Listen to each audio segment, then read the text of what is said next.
Nous croyons que les membres de la famille peuvent être ensemble à jamais. Et c'était important pour moi de savoir que lui et moi pouvions être ensemble. Pas seulement maintenant, mais même après la vie ici-bas. L'Église de Jésus-Christ des Saints des Derniers Jours existe pour bénir tous les enfants de Dieu. Elle a été organisée pour réaliser le plan divin du bonheur pour toute l'humanité, pour permettre aux familles d'avoir une vie meilleure ici-bas et pour les préparer à la joie éternelle dans la vie à venir.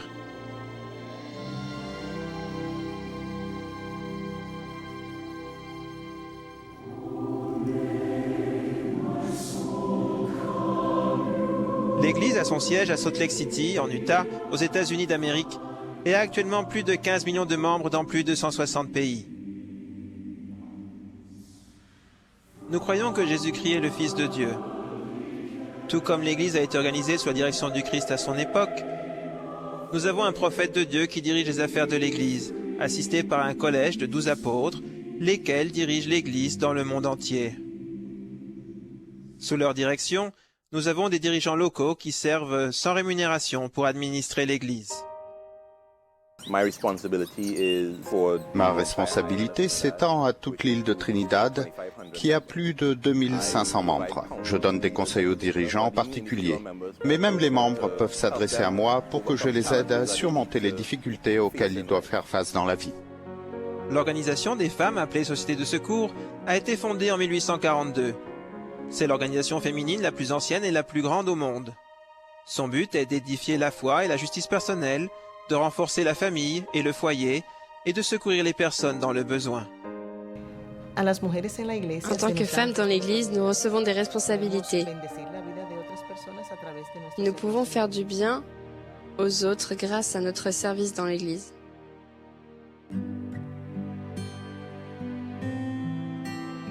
Lorsque Jésus vivait ici-bas, il a organisé son Église et il a ordonné 12 apôtres.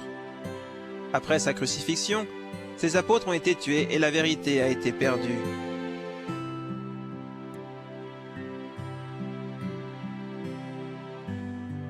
Joseph Smith était un garçon de 14 ans qui cherchait à savoir quelle était la véritable religion. Un jour, en lisant les Écritures, il est tombé sur le verset 5 du chapitre 1 de Jacques, qui dit « Si quelqu'un d'entre vous manque de sagesse, qu'il la demande à Dieu. » Joseph a suivi ce conseil. Il a prié Dieu. Les cieux se sont ouverts à lui, et notre Père Céleste et son Fils Jésus-Christ sont apparus.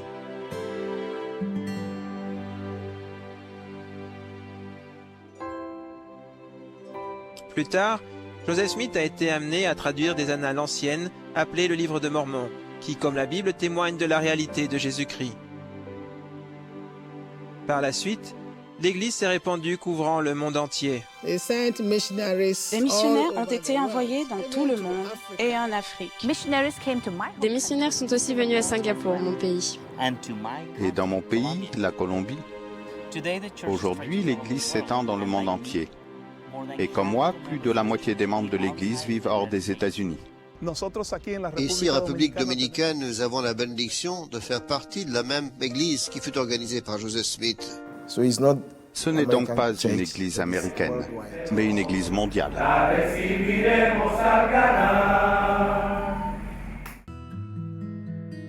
Plus de 70 000 jeunes du monde entier passent de 18 mois à 2 ans de leur vie à prêcher l'Évangile à toutes les personnes qui souhaitent entendre son message. Des retraités servent aussi. Leurs efforts peuvent se faire dans le domaine de l'éducation, de la santé, de l'emploi, de l'aide humanitaire et dans beaucoup d'autres où l'aide est nécessaire. Le service missionnaire s'accomplit sans salaire. Les missionnaires subviennent à leurs besoins grâce à leurs économies personnelles ou aux contributions de leurs familles et de leurs amis. Je suis missionnaire parce que je veux faire connaître les bénédictions que notre Père Céleste nous a données à moi et à ma famille pour que nous puissions être heureux ici-bas et continuer à progresser.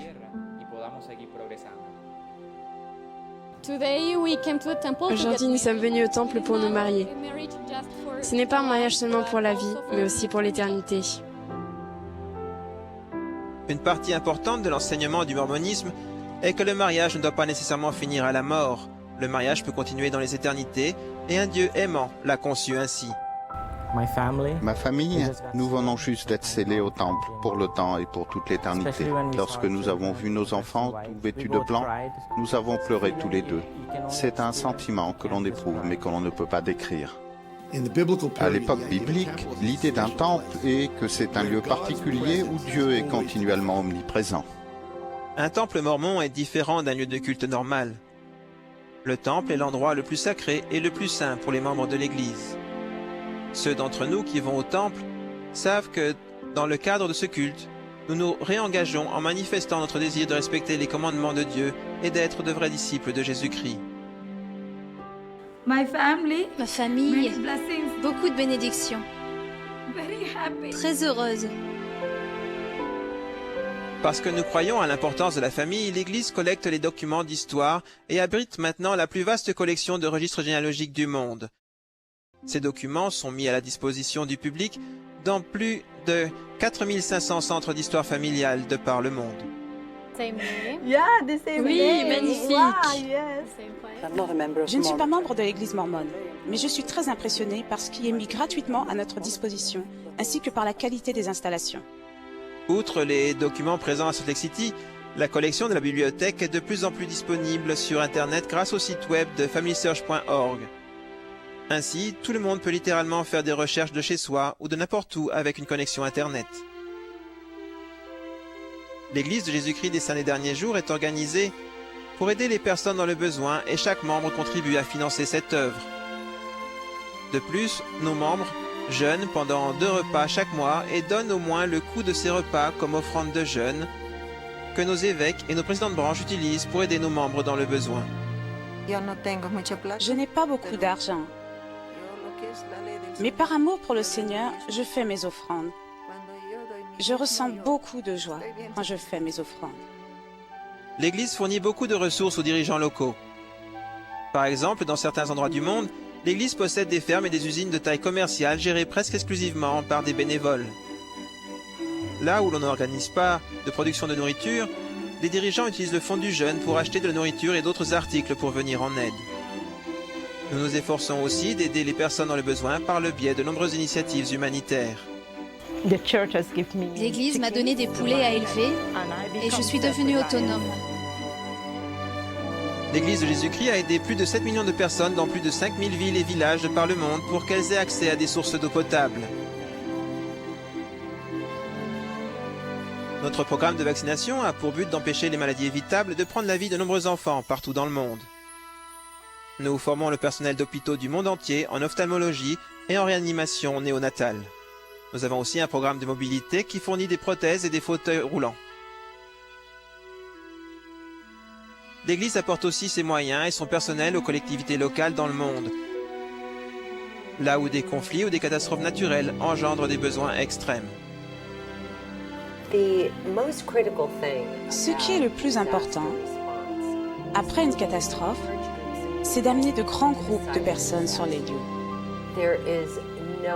Personne ne peut mobiliser des groupes mieux que l'Église de Jésus-Christ des Saints des Derniers Jours. Nous ne sommes pas membres de leur Église, mais nous recevons toujours leur aide. Nous avons tous à l'esprit ce que Jésus a dit. Toutes les fois que vous avez fait ces choses à l'un de ses plus petits, c'est à moi que vous les avez faites. Les grands commandements consistent à aimer. Nous leur tendons la main pour toucher leur cœur et leur âme. Je prie pour que nous soyons la réponse aux prières des gens. L'Église et ses membres sont de bons citoyens et de bons voisins. Ils recherchent partout l'occasion de servir autrui et de mettre en pratique les enseignements de Jésus-Christ qui ont prouvé à travers les siècles qu'ils apportent la paix et le bonheur aux enfants de Dieu ici-bas.